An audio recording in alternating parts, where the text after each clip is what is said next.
Unit 8 slide deck. Uh-huh. I put some review questions at the beginning of the slide deck. So if you want, you can go there now and start to review while we're waiting for other people to show up. Okay. And then don't just holler the answers out. Like, try to answer, keep them to yourself, and then we'll go through them together and then figure out where everybody's at. I figured that was a little bit more fun way to start than just, hey, let's just start and just start hammering out slides together again. Yeah, that's a good idea. As much fun as that is. You know, I look for fun in my study groups. Well, you know, I'm trying to make this as fun as I can, but at the end of the day, there's only so much fun. You can't. No, I'm joking. You're right. Like, there's only so much fun we can do around, hey, this just sucks and you got to know it.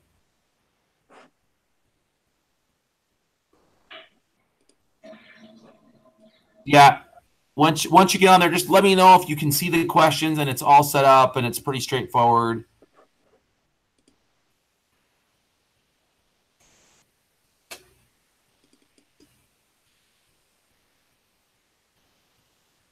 This also gives us a chance to test the system. Like, if you guys... Yeah, I haven't gone into Google Drives very much. Okay, yeah, no. So I'm in Google Drives under the U8 digestive systems. Yeah, it says like slide deck, flashcard, something.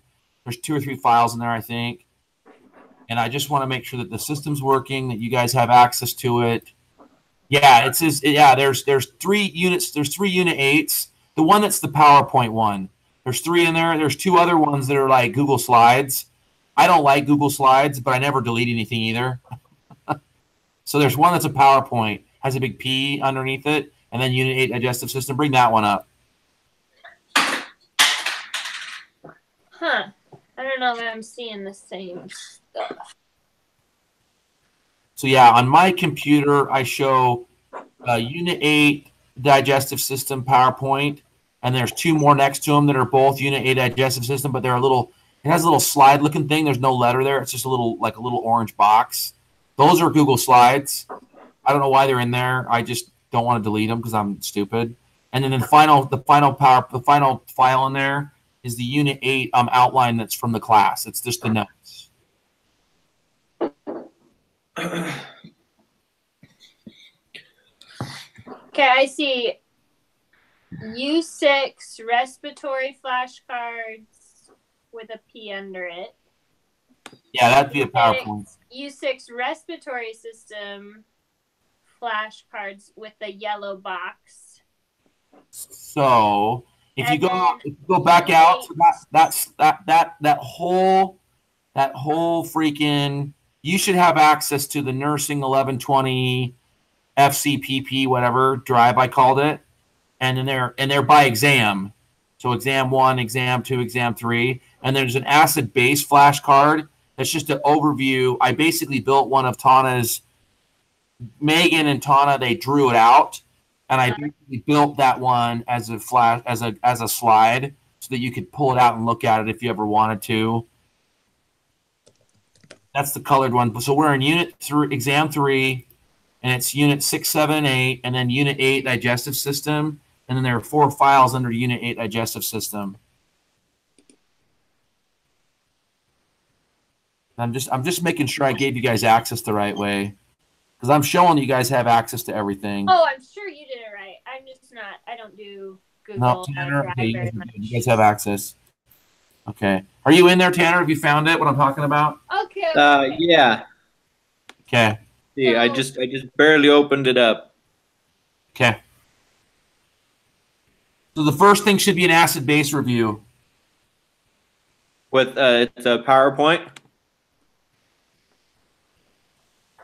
Yeah, it's a PowerPoint. There's 3 slides in there, 3 sets of slides. There's 2 that are Google Slides and 1 that's a PowerPoint. Open the PowerPoint, and the very first slide on that should be an acid base review. Okay. Yeah. There's 4 circumstances. You go through. Yes. I found it too. Okay, so go ahead and just go through it. Okay. And then, like I said, I'll give you guys a few minutes, and then the next thing is an NCLEX review practice question. And there's an electrolyte review question stuff. And those we'll take a few minutes. I'll let you guys work on those. If you have questions, I'm sitting right here. but I want to give you guys a chance to work by yourself for a minute. Thanks.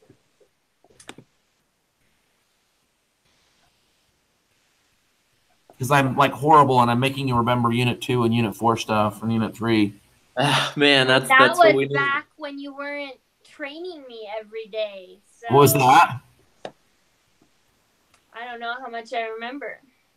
I think you guys will be fine, but we'll go through it in a minute. But yeah, You realize my study method has been to stay up the entire night before the test and study all of it in 24 hours. dude, isn't it just way more fun not to do that? That's what he tells us not to do. That's what I've done. Way more fun not to do that. Yeah.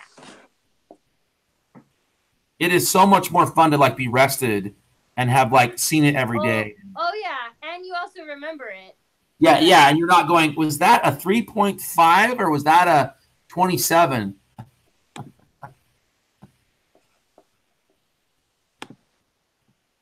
It's actually fun to know what the hell nursing's about, like as opposed to I kind of know it and I may kill somebody. Exactly. Yeah. It's so much more fun to actually know what the hell you're talking about.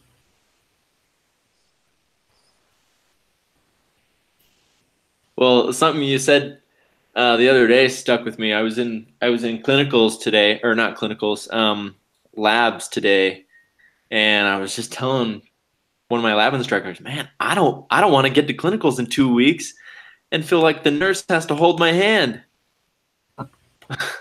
It's scary. Like clinicals are scary, right? I haven't had my first one yet. It'll be in 2 weeks, but I'm pretty scared. I'm You're gonna kick ass and take me. done CNA clinicals, which is nothing. Oh yeah. That was like I was nervous for that. Yeah, seriously. You're gonna be fine, dude. You're gonna do awesome. I'm expecting you to come back and tell us how it was. Like you're kind of the guy. You're the man. Yeah, I'll come back and tell you how it is. Yeah. Okay, I burned up like 4 minutes talking about that, so I'm gonna give you guys 10 minutes. I'm gonna shut up. I'm gonna let you guys do this, and then just if you have questions about it, stop and ask questions. Maybe get a note card out or something, a piece of paper. Write your answers down, then we'll go through it together. Cool. And again, as a caveat, I'm recording this, and this is all going up on my YouTube channel. So just FYI, I always kind of caveat that so you guys know what we say. Other people could potentially see it. I'm the worst offender for that, so I'm the one saying weird crap all the time.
So I'm just going through Unit 1A right now. Is that what you're...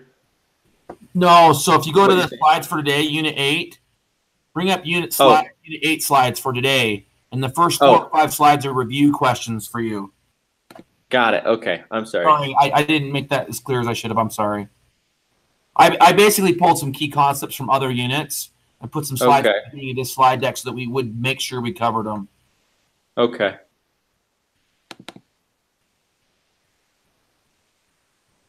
I can see Sandra frantically cheating, looking up the answers.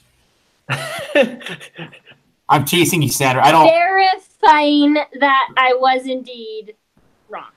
I'm just teasing you. I would rather have you look it up and understand the stuff that we're going through so that you're ready for the exam than So not. when you're asking for analysis and cause, what are you looking for analysis? Analysis is the raw analysis of ABGs or your acid base, right? Like which is high, which is low. Yeah, and then what that means. So is it metabolic acidosis? Is it respiratory acidosis? And then the condition is what could cause that to happen in a person. And then are they compensated, uncompensated, uncompensated, or partially compensated? There's those 3 levels, and we're going to go through that. There's 3 levels of thinking for acid base. Raw data, what's actually happening. Are they in acidosis or alkalosis? Is it respiratory or metabolic? Once you determine that, then you have to go back and say, okay, now that I know that, is this person compensating? Are they uncompensated? Or are they partially compensated? What level of compensation or decompensation are they in? Because again, depending on where that's at, they may be already compensating, right? They may be at the back end of the acid base cycle. Don't do anything, right? You're okay. Let it just work. They'll stabilize, no problem. But maybe they're uncompensated. They're in the middle. We haven't done anything. Okay, what got them here, and what can we do to fix it? You know what I mean? Yeah. We can talk about that, but I want you guys to kind of look at this and see where you're at so that you know that when you walk away here, kind of how to manage your review. But this makes you do that. It forces you to look at what you know and don't know, and you have the oh crap moment now, not test day. That's what I need. Yeah, you need I don't know what's going on. No, I know that. I need the forcing to study. Yeah, no. Again, I don't know. I have to prep the slides, so it forces me to look at all this crap when I set this up. So, man, just it's amazing that you prep all these slides. It is. Why do you think I never delete anything? Because I could just copy and paste.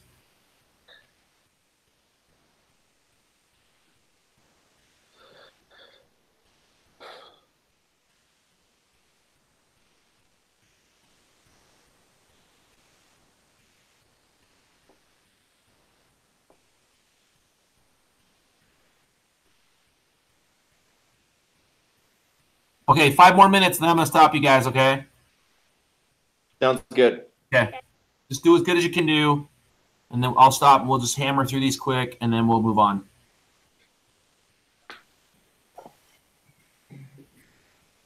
If you haven't noticed, I actually watch my watch, and I drive this thing to make sure it's boring as well. We could spend 20 minutes talking about one of these damn slides, and that's just not the most effective thing we can be doing. Right.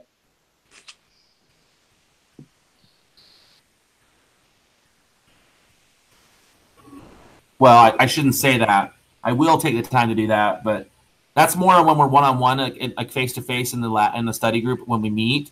We do more of that. Oh, Addison's here. Hey, Ad. I'm here. Hey, so if you bring up the Unit 8 slides on your Can you hear own. me? Yeah, you there? Addison? Hello? Yeah, I'm here.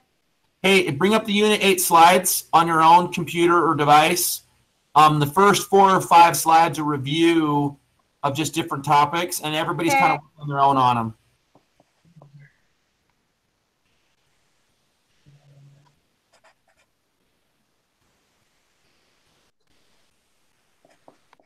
Okay, I'll pull them up. Okay, yeah. If we're gonna go through these topics. If you get through them, great. If you don't, that's okay too. I'm trying something different this time, letting you guys be together on the online thing. So you're here, but we're gonna all work through these slides together. And I added some different review stuff, so you'll get a chance to get a flavor of the different testing methods that they're gonna throw at us. Okay. Okay. So about 2 or 3 more minutes, and I'm gonna stop. So just do the best you can.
Okay, so on review slide number 1, just to kind of get you guys warmed up.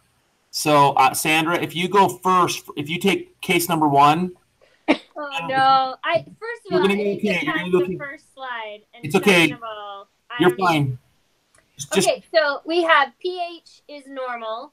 Yep. PaCO2 is normal, and then the HCO3 is low. Okay, so what's going on there? Renal acidosis. Look at the patient. Look at the pH again. So you said the pH is normal. Look at it one more time. Oh, it's like, oh yeah, it's low. Good. Okay. That makes more sense. There you go. That means that it is uncompensated because the pH is low and one other is abnormal. Okay, so what? So start with, are they in acidosis or alkalosis? It is acidosis. Okay, and are they in respiratory or metabolic? Metabolic. And why is that? Because the CO2 is respiratory and the CO3 is metabolic. Okay, or metabolic 2 values are going in the same direction, and respiratory 2 values are opposing each other. So there's 2 ways to know that. So I was right, but an easier way to look at it is if 2 are going in the same direction, it's metabolic. Yeah, no, there's no right or wrong. What I'm saying is there's more than one way to remember it. I just wanted to make sure that I was right because this really is an area I don't understand. No, that's okay. So no, you're on target. So it's acidosis, and it's 2 arrows are going the same direction. So it would be metabolic, or in the case of what you're talking about, we're dealing with bicarbonate, which is HCO3. So yeah, by definition, bicarbonate is a chemical reaction, not a respiratory reaction. So that's metabolic. Okay, so we're in metabolic acidosis, and we are uncompensated. And then, but I mean, I don't know, like cause, like what are we thinking? Like what diseases would do this, or what are we talking about? Well, let's just talk about this, okay? There are 2 processes that we can have going on, right? Mm-hmm. So the one that we learned an acronym for, or a mnemonic for, was base goes out the butt. So if we're blowing HCO3 or bicarbonate through diarrhea or stool or whatever, right, then we're going to be in an acidic condition because we're blowing base out. If base is being removed, then that means there's more acid in the system in our body, which is driving us to an acid condition. So regardless of what the disease process is, what is this person probably doing? They're probably crapping a lot. Yeah.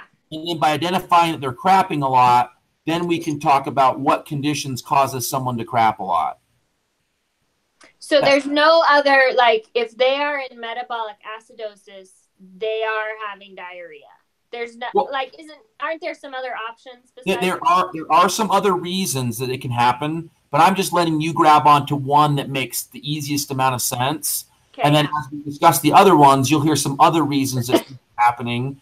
And so what I'm trying to do is don't try to cross the bridge and understand every single little detail right now. Yeah. Get the general stuff right now, and then we'll expand your knowledge as we continue to work through this together. Okay, got it. It's really easy to get all caught up. Oh my God, I want to know everything right now. I'm the totally same way. Don't do that to yourself. Okay. So general analysis. Yeah. Oh, sorry. Go ahead, dude. I was just wondering. So they could be vomiting a lot, though. So for Sandra, so Tanner, say that to Sandra and tell her what's going on. Well, so I guess since it's still involving the GI tract, and so if they were vomiting a lot, they would be losing that base also. So do we? No, because vomit is acidic. Yeah. So if we're vomiting, it's coming from the stomach, right? And stomach is acid based. So if you're blowing off vomit, you're actually excreting acid. So is that going to? If you're blowing acid off, if you're blowing acid out of the system through vomiting, are you going to be more basic in your system or less basic in your system? So that would be an alkalosis situation. Yeah. So watch. So here we go. So let's think of pH like this. So I'm going to draw a little thing. So pH is can you guys see my thing? Yep. So here's pH, and I've got 2 cans. I've got a positive can and a negative can, right? My positive can is acid, and my negative can is basic. Okay. Right now we're in balance, right? Yep. If we start removing acid, if I'm pulling acid out of my acid side, okay, if I start pulling acid out of the acid side, then is acid now, is that bottle or block going to be bigger or smaller? If Smaller. I'm removing acid. So if that's smaller, what's going to happen to the basic side? It's going to be more predominant. It's going to be more predominant. We're going to be more basic because it's going to make that go down, and acid's going to be raised up on the balance. So what happens if I start adding? So now I'm back. Just forget what I just said. Now we're back to balance. What if I start adding base to my system? What happens? Going to be more alkaline. It tips the scale towards the base. Yeah. So what I'm saying is, on either side of acid base on the pH scale, I can add or remove acid, and I can add or remove basic conditions. Right. So I can go either direction. But remember, we talked about in class that in the body system, base comes out of the butt, right? So we traditionally poop out base, and when we vomit out acid from our stomach. That makes sense? Yeah, gosh dang it. I hate it when I say wrong stuff, especially when this is being recorded. No, you're good. No, you're not wrong. You're just we're working. Yeah, the world is watching this. The world's watching. Right? No, okay, so but now, okay, so now explain to me. So if I'm vomiting out of my stomach, am I creating conditions in the body that are going to be basic or acidic? Vomiting out acid from my stomach. So look at the Right. look at the So scale. you're taking out acid. Okay, And so then what has to happen then? Okay, so you're going to be basic. I'm more basic, right? If I'm pooping out base, if I'm pooping base out, is base going to be bigger or smaller if I'm pooping it out? I'm removing it through defecation. So if base is being pooped out, now what's heavier, base or acid? Acidosis. Now I'd be in an acid condition because I've got less base than I started with, and acid now is heavier. Yeah. We good? Okay. Everybody Yes. cool with that? Yep. Did that clear up anything for anybody that they didn't know when they came on at 9:30? I've learned something already. Okay, cool. That's okay. So Tanner, you got number 2. Do you want to go through number 2 with us? Yeah, sure. Okay, so a pH of 7.29 is too low. The CO2 is too high, and the bicarbonate is also too high. This patient is in respiratory acidosis, and they're partially compensated. Okay, so how do you know they're in respiratory acidosis? Will you explain that to us? So I draw little arrows underneath the lab values. Okay. And so my arrow between the pH and the HCO3 are going in the opposite directions, or they're reverse, and so that helps me remember that it's respiratory because the RE. And then the lower you go in pH, the more acidic you are, and so that's how I know they're in respiratory acidosis. Okay, so that was an awesome analysis, and then you gave us they are in what condition? Are they compensated, uncompensated, or partially compensating? Partially compensated. And how do you know that? Because all of the values are abnormal. Okay, all the lab values are thrown off. Awesome. Okay. Can I ask something? Yes. So when you guys said that, I know it's metabolic if 2 arrows are going in the same direction, and I know it's respiratory if 2 arrows are going in the opposite direction. Are you talking always about the pH and one other? Or like, because in this scenario, 2 arrows are going in the same direction and 2 arrows are going in the opposite direction. Which arrows am I looking at? So Tanner, do you want to take this? I think you understand this. You can totally explain this to her. I'm not 100%, but I think it's just between pH and the bicarb that we look at. Okay, so yeah, so Sandra, I think what you're saying is you're saying, hey, pH is low, so that arrow is pointing down. My partial pressure of CO2 is high, that arrow is pointing up, and my bicarb is my bicarb normal or is it low or high? What's bicarb at? For the second case, it's high. Okay, so for the one that you're working on, it's high, right? Because normal value for bicarb is what, 22 to 26, right? So bicarb's high. So we established we're in respiratory acidosis, and so in order for us to be in respiratory acidosis, we have to have two arrows opposing each other, correct? So don't laugh at me, but PaCO2 is bicarb, and HCO3 is, what is that called? HCO3 is bicarbonate, and then partial pressure, PA means partial. Okay. Partial pressure of carbon dioxide is PaCO3. Partial pressure. Okay, partial pressure of carbon dioxide. Because we have two more values on this. We have PaO2 coming up, which is partial pressure of oxygen, and then we have SaO2, which is oxygen saturation of the tissues. Okay, so I'm looking at the arrows between the pH and the HCO3, the pH and the bicarb. So those are countering each other, correct? Okay, got it now. Thank you. There you go. You're good. No, it's okay. Okay, so the analysis is we're in partially compensated, and they're in respiratory acidosis. So what could cause that? Well, look at the first word. Are we in metabolic or respiratory? Respiratory. So where is respiratory happening? Lungs. So in the lungs, right? So when we're dealing with the lungs, what are the two main chemical bodies that are being transferred and changed in the lungs? Oxygen and CO2. Okay, so when we're talking respiratory, it's this exchange of oxygen and CO2 that are causing us to be in an acidic or basic condition. Mm-hmm. So in this case, we are acidotic, right? And what is elevated right now? What is elevated So altitude? we have retained CO2. Yeah, we have more CO2 than we want, right? We have more than we need. Mm-hmm. And that's driven us into an acidic condition. So we have injured lungs, or like Hallelujah. some sort of COPD, or someone's choking you.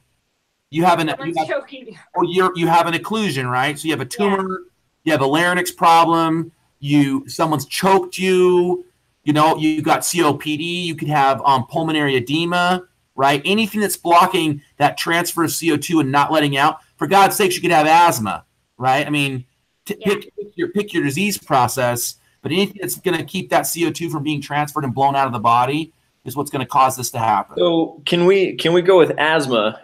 Just because I can more easily wrap my brain around that. Okay, so someone's struggling for air.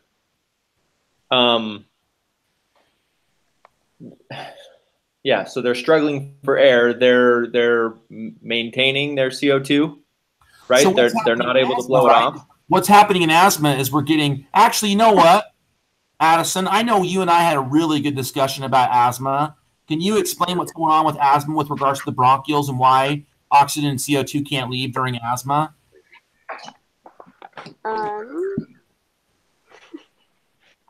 You can take this one. Addison's been quiet out there on her own, and I'm trying to bring her back in. I know. She's out there sleeping. No, you're okay. So what's actually happening in regards to asthma, Tanner, is we know asthma has to do with bronchial spasms, right? Right. People who have asthma get irritated bronchioles and they spasm or flex uncontrollably. And that flexing action, basically, when you guys are using your hose out in your yard and you're spraying water out of it, have you ever kinked the hose? Yeah. Okay. It's kind of like kinking the hose really fast back and forth. Does water want to come out of a hose that's being flexed and bent a lot rapidly?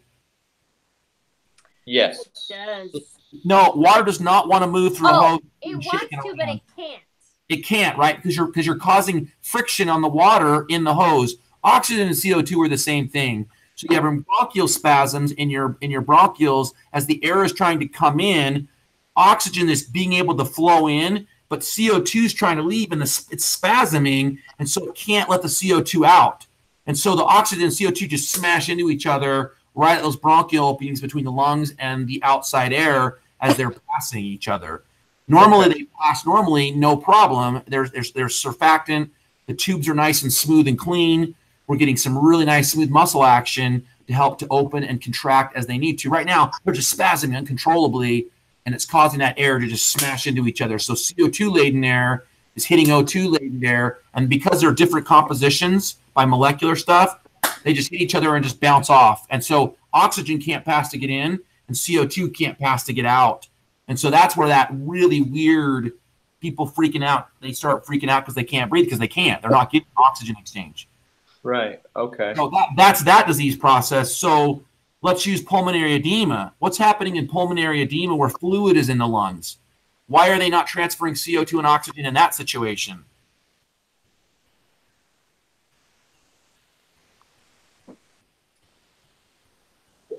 Because the fluid is causing the alveoli to not be able to fill up with air. Yeah, hallelujah, right? You've got a physical layer of water. So I don't know about you guys. Try drinking through a straw full of water. So I can get oxygen eventually if I breathe water in through a straw with a cup full of water in it. But isn't it just easier to breathe the air in the normal air? I don't just go, hey, there's a cup of water. I'm going to stick a straw in there and try to breathe through it.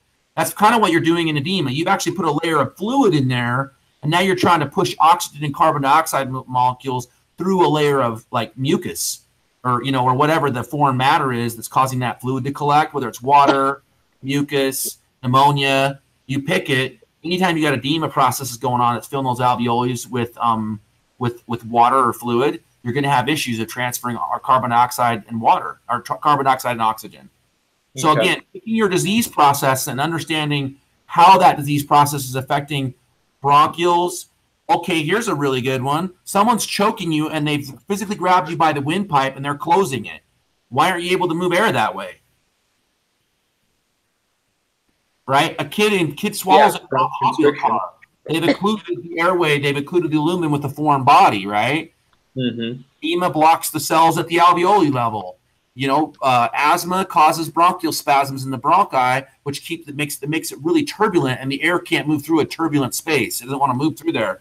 So understanding some of that will help you. That makes sense. As we talk about it now, it seems a lot more clear. Oh, yeah, there's water in there. Yeah. Oh, yeah, that's spasming. It doesn't want to move through there. Yeah. Hey, okay, someone's choking me, and now I can't get air through a closed passage. Mm-hmm. So is that helpful? Quick question. Yeah. So this is kind of off subject, but not really. If someone is in renal failure, is it always gonna be acidosis? That is a really common cause of metabolic acidosis. Why would they be in acidosis with renal failure? Because of, I don't know. I just know it's on our paper. They're not able to filter and excrete the hydrogen. Oh yeah, because that's the kidney. Okay, renal is kidney, which creates pee. Yep. Which gets rid of hydrogen ions. Yep, gets rid of free hydrogens that are not. They're basically you're getting rid of free hydrogen. I just say free hydrogens. They're floating around out there. The urine picks them up, and you just pee them out when you have too many, right? Gotcha. Right. The other if we ever see a question, what was that? Go ahead. If we ever see a question about like renal failure, it would always be acidosis. It's gonna most likely be metabolic acidosis, okay. unless they give you something that says what's another system that could help compensate for metabolic acidosis, and then you could talk, and then there could be an answer that says, hey, the body will try to attach free hydrogens to bicarbonate. In addition to peeing them out, your body will also try to compensate for an acidic condition by bonding to free hydrogens to bicarbonate. That's why we have bicarbonate. It's a buffer. It's designed to pick up and release hydrogens so they're not floating free in the body to cause damage. Okay. So Physiology 101. Addison, you're up. Tanner, did you get your questions answered and you have a better handle on this? I do, yes. Cool. Addison, you got number 3. What's going on? Okay, so pH is too high. And then CO2, that one is also too high. And the other one is too high as well. So that would be metabolic alkalosis. You are correct. And partially compensated. Okay, so is she correct, everybody? The HCO3 is too low, isn't it? What are the normal values for HCO3? Isn't it 22 to 26, right?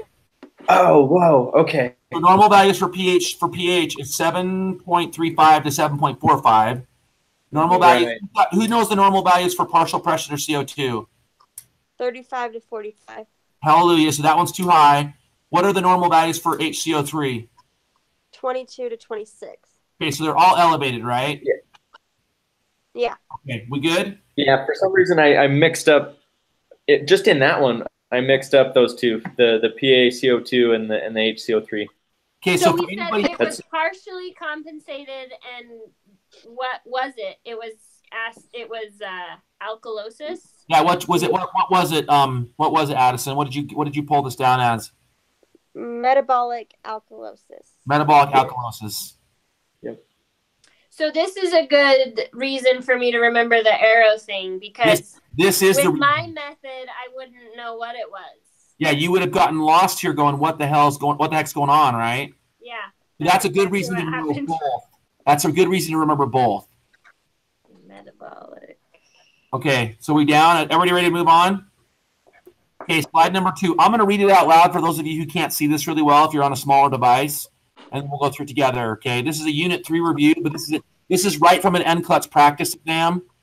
So, the nurse prepares to bathe and change the bed linens of a client with herpes zoster. The lesions are open and draining a scant amount of serous fluid. Which precautions should the nurse ensure is followed by all healthcare workers? A, contact precautions. B, droplet precautions. C, airborne precautions. Or D, standard precautions. And don't cheat and look at the next slide. Who has an answer? Who would like to give us an answer? Bueller? Can you read it? Will you repeat the question? Yeah. Yes, I will read it again, nice and slow. The nurse prepares to bathe and change the bed linens. I didn't say I put lines, sorry. Bed linens of a client with herpes zoster. The lesions are open and draining a scant amount of serous fluid. Which precautions should the nurse ensure is followed by all healthcare workers? Wouldn't that be drop? What is this question asking us? What is the main idea? Is herpes, what type of, is it airborne or contact or? Precautions. How do we protect ourselves and others from this particular disease process? So actually the question's main idea is what kind of precautions that we're going to take. I'm going for contact. Okay, so Sandra's saying contact. Does anybody disagree with her, or does everybody agree? I agree. Okay, Tanner's on board with A, contact. So Addison, where are you at on this one? Yeah, I'd say contact. Okay, so Sandra, since you ventured the first response, please tell the group why you would say it was contact. It's oozing. There's fluids, but no one's coughing, and herpes. I just don't think it's. I think it's contact. I don't know, just in my brain. Okay, so the answer is A, contact. You are correct. And if you look at the next thing, I actually give the explanation why.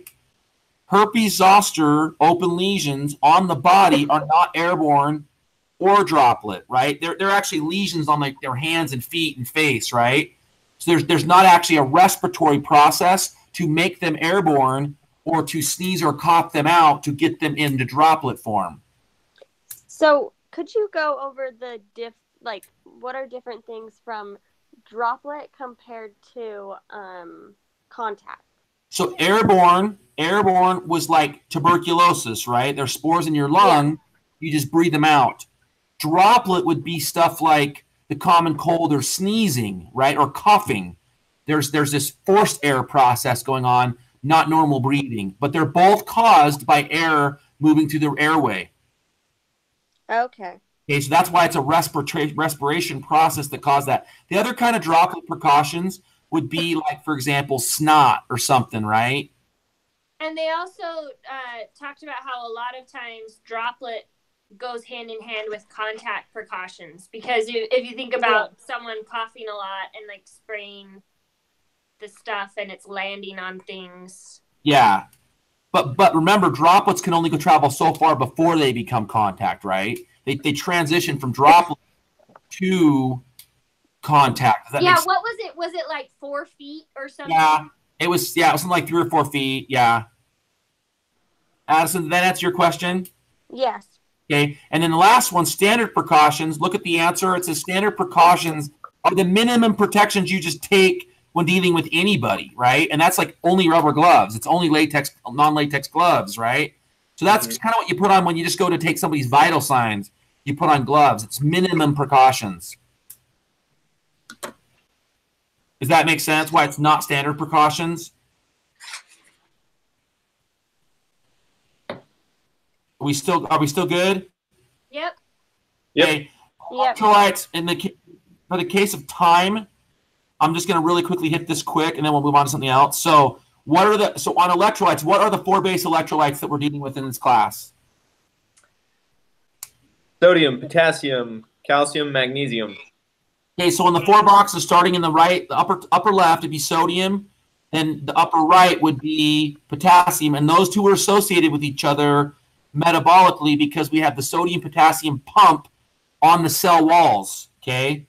Then the bottom 2, calcium, magnesium, are associated because of the calcium-magnesium channels in cell walls. Does anybody have any issues with that? Nope. Okay. So can anybody tell me anything about any of the electrolytes, anything that you remember off the top of your head? Well, a good way to remember the sodium and potassium, like at least the number values, if you do 135 to 145, you can also look at potassium, and that starts with 35 or, well, 3.5, but that'll help you remember that those do go together. And the one starts with 135, but then the other starts with 3.5. If that helps. I don't know that. Else have anything to remember from this? Yeah, that helps me. I like that one. And I have a page. I'm looking at the page, so I don't want to answer because I could cheat too easily. Cheating too easily. Tanner, do you have anything? Do you remember from this? The types of cells that they either excite or calm. Okay, well then throw it out. Which ones do what? Do you remember? So sodium excites nervous tissue. Yep. Potassium excites cardiac tissue. Okay. The calcium calms skeletal muscle. Yep, that's the major function, right? Skeletal muscle. Yeah, and then magnesium calms like DTRs, right? Yeah, smooth muscle. And smooth muscle by definition is lungs, uterus, heart, and intestines. Right. Okay. Yeah. Awesome. So everybody, if you click over to the answer slide, the actual slide that's all filled out, we can hit this really quick, the major stuff that's here. So we have at the very top, it says extracellular cations and intracellular cations. So calcium and sodium traditionally want to be outside the cells, and they're working to get inside the cells, okay, to create that gradient to make things happen in the body. Where potassium and magnesium traditionally live inside the cells, and they have to be pushed outside the cells to make muscle action or things to work and to create a gradient for them. And that's why the numbers are lower for potassium and magnesium, because they're in the cell, but we measure them by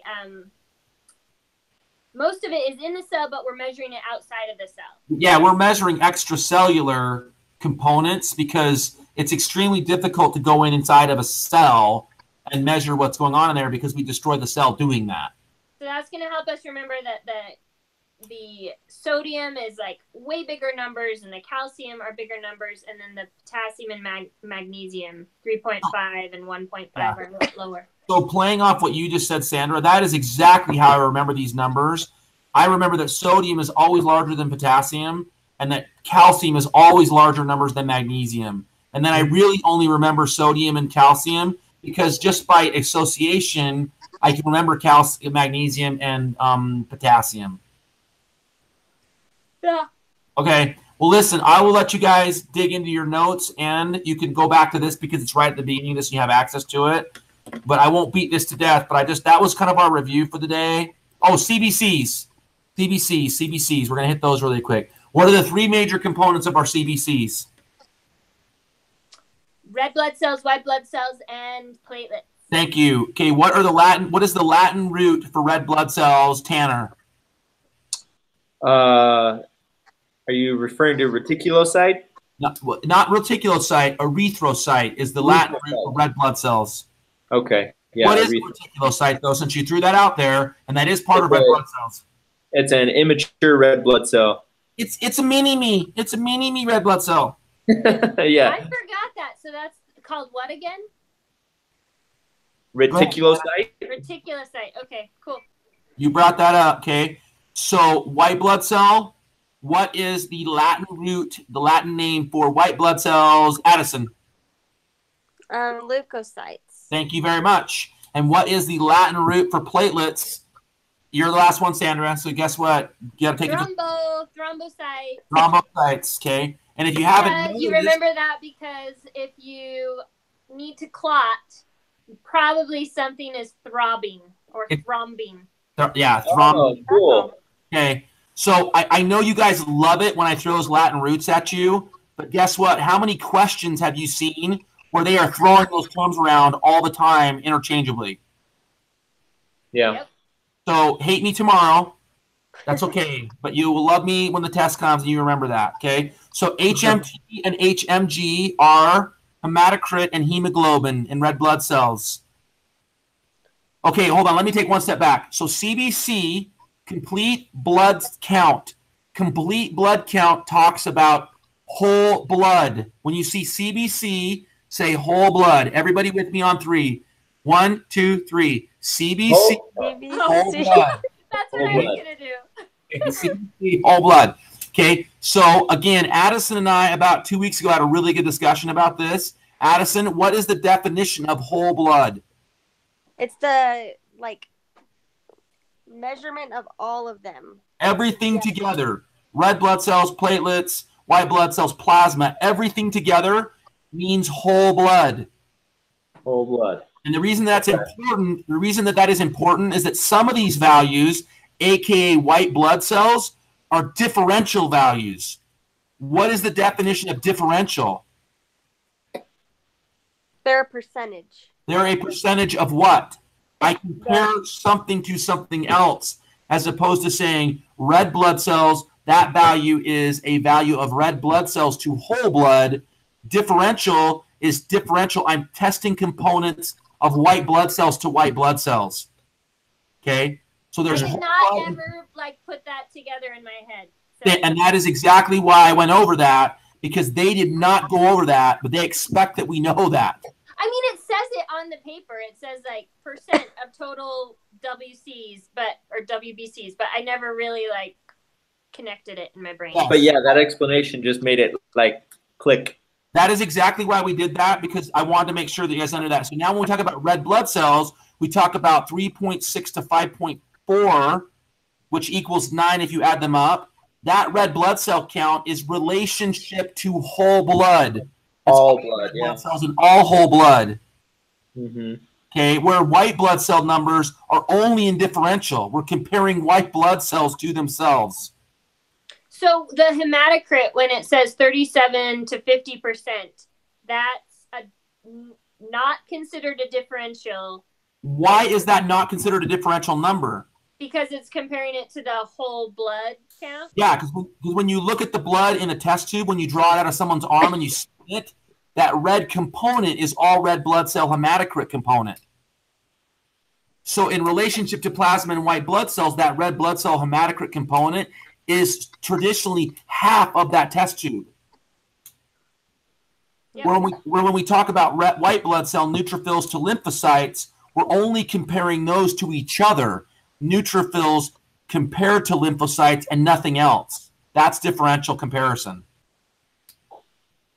Cool. Okay, we good? Okay, I have beat that to death, and so I will stop talking about that. Okay, so red blood cells, what are the values? What is the total count for red blood cells? What are the values? It's 3.6 to 5.4. Okay, yeah, and the way that I remember this is I remember those numbers add up to 9. 9.0, they add up to that when you add them up. See, I don't want to be doing math on a test. Okay, like, so that's just not... ignore that. Just ignore that. 3.6 to 5.4. And then, so for hematocrit, what's the percentage for normal hematocrit? 37 to 50. Okay, hemoglobin? 12 to 16.5. Yeah. 12 to 16.5. Awesome. So white blood cells, indifferential. What are the numbers? What is the total amount of white blood cells? 5 to 10,000. Thank you. So Addison, will you explain neutrophil to lymphocyte comparison and how you and I do this? Yeah. So if you look at both of them, they technically both add up to 87. So neutrophil is 47 to 63, but if you take the 47 plus the 40%, that would equal 87. And then 63 plus 24 equal as well. But with the lymphocytes, it technically would be 24 to 40%. But if you swap them, then that makes 87. That's a fun little trick. So instead of trying to remember 4 numbers, you remember 2 numbers, the neutrophils or lymphocytes. Remember either side of it and know that whatever you have adds up to 87. You can backwards get back to the other one. So when you're crapping out on the exam and you're freaking out and you can only remember one set of numbers, because how many of you have gotten in that exam and remembered one set of numbers but not the other set? I think everybody in this study group has done that at least once where they're like, oh, hell, I can only remember one set of numbers, right? So again, now you only have to remember one set of numbers because you know they add up to something. So remembering one set will drive you to the other set. It drives you to it as opposed to you're just lost and confused. Cool. Thank you. We beat that to death. Platelets. What's the platelet count?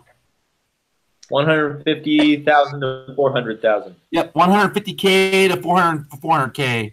Okay, we good? Yep. Okay, slide 1 of the digestive system. We're going to go through the locations. So who can explain from mouth to anus the whole digestive system and structures? Go. Someone. Someone explain them. I mean, like literally just like mouth. So, mouth, voice box, esophagus, stomach, liver, pancreas. Yeah, let's just do them all together. Okay, 3, 2, 1. Mouth, voice box, esophagus, stomach, liver, pancreas, gallbladder. I didn't even know this order. Wait. So it's stomach. And then liver comes next? Doesn't it go to small intestine? Well, it technically goes to the small intestine, but the liver and the pancreas drain into where?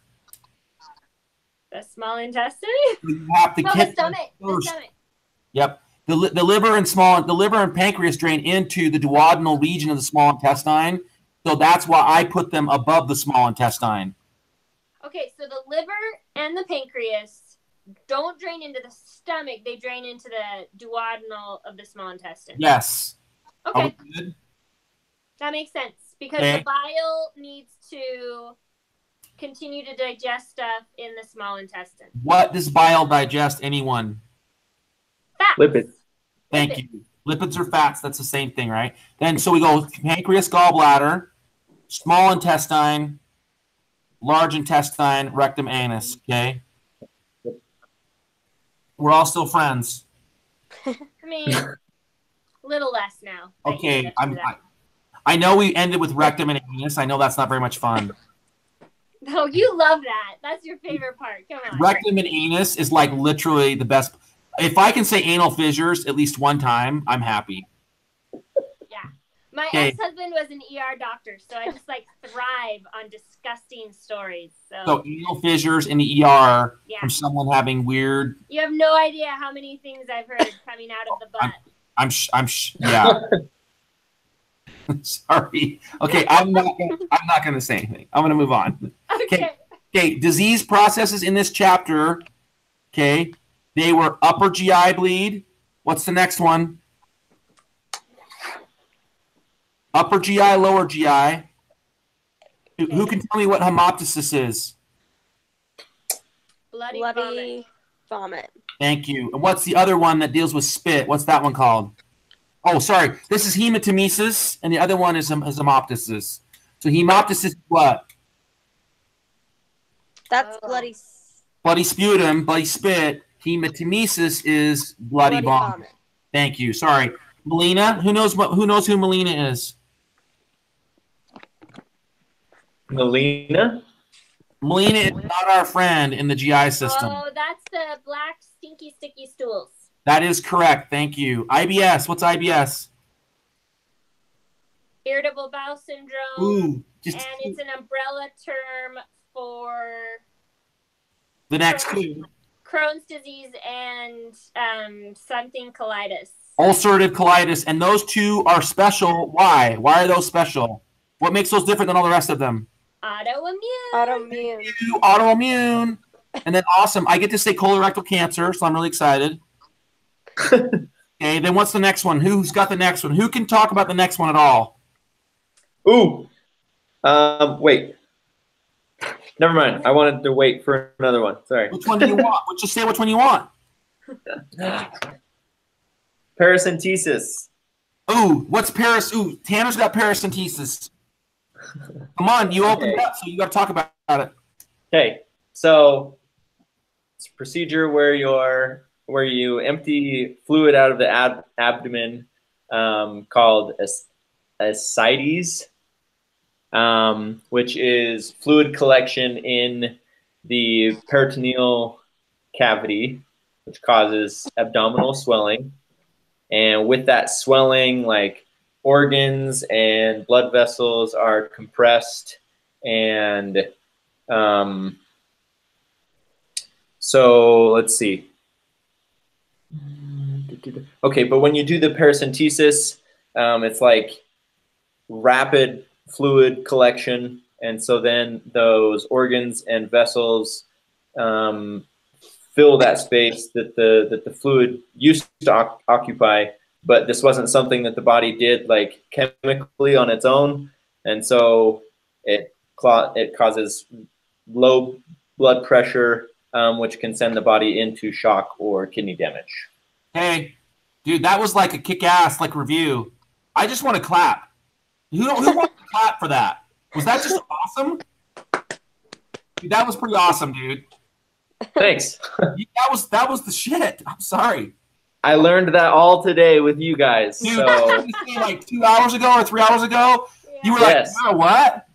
Exactly. You were like, what the hell? Okay, so let's talk about the next one, cirrhosis. Who can talk about our friend cirrhosis? Cirrhosis of the liver? Yeah, cirrhosis of the liver. What's going on with that guy? Anybody? Scarring. Scarred liver tissue. Why are we getting scarring liver tissue from cirrhosis? What the hell is going on? Usually alcohol is the chronic alcohol use. Yep, you overload those cells with alcohol. Your body the liver oxidizes them to acetaldehyde. Yep. Which scars the liver and not only ruins its functional ability to screen the blood and take out toxins, but it also makes it unable to funnel all the blood through, so there's like a blood backflow. It's a double whammy, right? Which can cause like enlarged organs below the liver, which are the spleen. Yep, spleen is one of them. What are the other two big ones that flow in there? Small intestine, large intestine flow in there through what system? What brings stuff from those guys to the liver? The portal veins? Yep, it's the hepatic portal vein. Thank you. That's it. You guys got it. That's cirrhosis in a nutshell. Viral hepatitis. Addison, explain one thing about viral hepatitis. Our friend viral hepatitis. How about I help you? How many different kinds of viral hepatitis are there that we talked about in class? 3. There are 3. And what are they called? What's their distinction? A, B, and C. A, B, and C. So what makes A the special one? And don't make me say the word poop. Because it's like foodborne. Yeah, it's fecal matter poisoning of your food, right? Yeah. So little Johnny over at the McDonald's doesn't wash his hands after he goes to the potty. He comes out and makes your Big Mac and you eat it. Guess what he just gave you? He gave you a little type A viral hepatitis. Okay. What about the other two? What makes those two special? What makes them special? Those are like blood and body. Yep, bloodborne, right? So how would we get those guys? If they're bloodborne, how do we get them? Body fluids, intravenous drug use, sex. Well, not just sex, but what kind of sex? Unprotected. Thank you. Yeah, you're not taking the necessary precautions, i.e., you have one partner, you're monogamous, or you're protecting yourself through other means. Okay, we cool with, is that a pretty good overview of hepatitis? Yep. Okay. Which one of those hepatitis does not have a vaccine for it, and why? C. Yep. Why does it not have a vaccine? Isn't it because mutates they too can't easily. get the? Yep. The general response Sandra got is it mutates quickly. And the reason you told me today really helps. Like, I like that. Because it's signaling antibodies. It has multiple on there, and it genetically chooses the one that it wants. We don't know which one it's choosing each time, and they mutate rather rapidly. And so that's why there's not a vaccine for that. Where A and B don't mutate like that. There are far fewer antibodies on the cell membrane, and so we've identified those, and now we have vaccines to stop them. I have a question for you. Yes. Why is hepatitis difficult to recognize and diagnose? Because it doesn't have the signs and symptoms are late onset. They're vague and non-specific. Oh, okay, my bad. You're reading it from the freaking cheat sheet. Sure am. Sucker. Piece of crap, Sandra. You're setting Whatever. up. You're just calling me that because you got it wrong. I didn't just get it wrong. I just said it different. No, I'm just teasing. Okay, I got it wrong. I'll admit it. Pancreatitis and cholecystitis. We haven't really talked about those, so let's table those for a later discussion. But we're at 10:34, so we've been going for an hour and 4 minutes. But with just the first slide and what we reviewed, how good of a review from the material did we just get just by the first slide right now? I needed that. I know we took time away from this packet, but I really appreciated that. No, we really didn't take time away from the packet because what we studied earlier and what we were just reviewed in this one slide, I mean, like Tanner gave us a really good overview of paracentesis. You know, Addison covered some stuff. Sandra, you hit some stuff. So I think I see how much better when we consistently study how it's multiplying, right? It starts to multiply and go further on. Yeah, we're pretty awesome. Okay, so tomorrow I'm going to have stuff from 6 and 7 as review, and then we'll continue to review 8 so we can start getting ready for the big exam on Monday, because we were told that the majority of the review questions on Monday are going to be 6 and 7 with a few from the rest of the material. So I'm going to try to tailor that to cover more 6 and 7 stuff as a good review. Cool. Okay, any questions, comments, concerns, problems, caveats? Has anyone seen anything of a study guide that Megan mentioned? I have not really looked because I think we're studying it already, but I'll start looking tonight when I get a minute. Yeah, because she just emailed us about that, right? Yeah, she said that they're still discussing a study guide. She sent out an email that was like, you can all unclench your collective sphincters because here's the study guide. Oh, she did? Okay. Yeah. Oh, sweet. Okay. So it should be up. Cool. Okay, awesome. Any other questions, problems? Nope. Thank you, guys. Okay, I'll see you guys tomorrow. So who all is going to be here at 5 tomorrow? Because I didn't say this, but is it cool just to do 1 tomorrow, not 2? Did we say 6 tomorrow? I mean, I'm sorry. We got the 5 and 9:30 thing, and I think that's really appropriate. Okay. But I got to be honest. I want to sleep, and right now I want a damn Friday. Okay, I'm going to be honest. I'm going to be completely fair. What? Much as I love seeing you guys, I want to have a day where I don't see you like the whole damn day. Like, so what time is tomorrow? Collectively, what time can this pick either 5 or 9:30? I don't care. 9 9:30. I would miss the 5. I have a birthday party to throw. From Okay. 4 to 6. Anybody else want to chime in? 9:30 sounds good to me too. Addison, does that work for you? At 9:30? Yeah. Because what else do you have to do on a Friday night? Come on. What the heck? I freely admit that I'm a loser, but I want to go to the movies or something, or sleep, or do my laundry. I mean, well, do you want to do it Saturday morning online and have a Friday no, night? because we do the 2-hour in-person one, and let me tell you, 2 hours in person is like way more intense than this. Oh, like we're tired at the end of that because you're animated and people are there and you're just killing each other and you're driving the train. Okay. Okay. Well, are we meeting Sunday too? Yeah. So I guys, I schedule a room at the University of Utah Marriott Library. The parking's free up there. You can take the train if you need to. We usually meet between 6 and 7 and go till 8 or 9. We go for 2 hours up there on a Sunday face to face. And again, I'll blog it. I'll put my computer on and blog it. If you can't come. I know, Tanner, you said earlier in your email that Sunday's not a day for you, which is totally okay. I'm just telling you, that's what we do. Okay. I can't make it this Sunday evening either. Okay, that's fine. We're going to do it either way. So Sunday, that's traditionally what we do. We go to the Marriott Library because it's the only thing freaking open on a Sunday.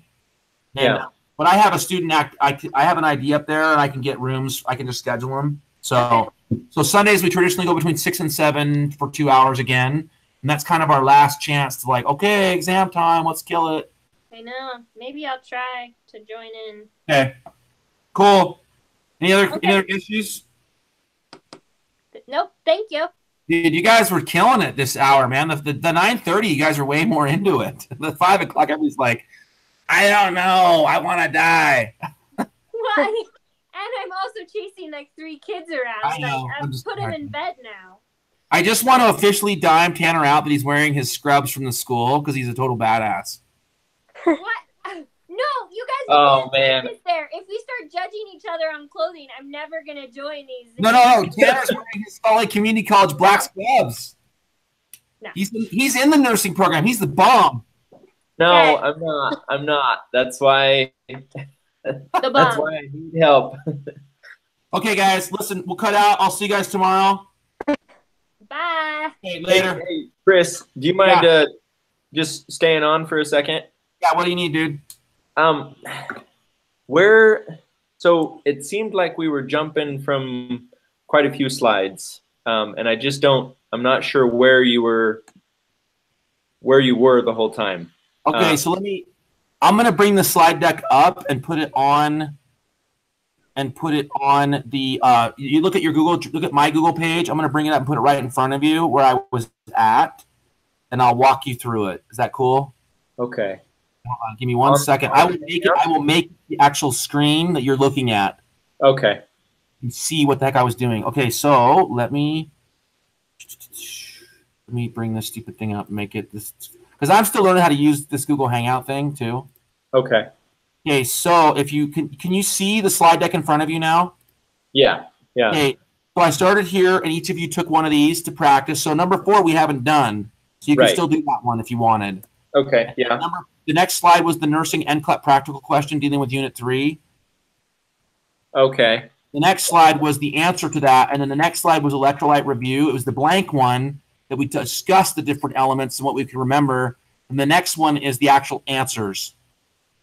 Okay. It's all filled out, right? Then the next slide was the CBC blank slide where you could write the CBCs out or just, go through them. And then the next one was the answers to the CBCs that we talked through. Okay. And then the next slide just says page 1 of the actual Unit 8 notes, which was the disease location, the GI locations, and then the origin, like what they were. Okay, so it was all out of one slide deck. Yeah, that one slide deck. I build it all in one because I don't have to fart around jumping around. Oh, okay. Okay. All righty. Well, then I'll just try and find that one slide deck then, because I saw the acid base ones, but when I moved on to the next slide, it didn't seem to be matching up with what you were reading. So can you see? Hold on. Let me bring up my Google Drive. I'm going to switch this out, and I'll put the Google Drive up so you can see me working through Google Drive. Okay. Let me bring that up as my application window. Where the hell is this? Okay, here we go. Okay, so you should be able to see Google Drive now on your app on the front here. Yeah, okay. Let me jump into Google Drive. So if you go to the main, okay, so if you go to, you should have a, okay, so this is my setup because I got admin files from other stuff in here.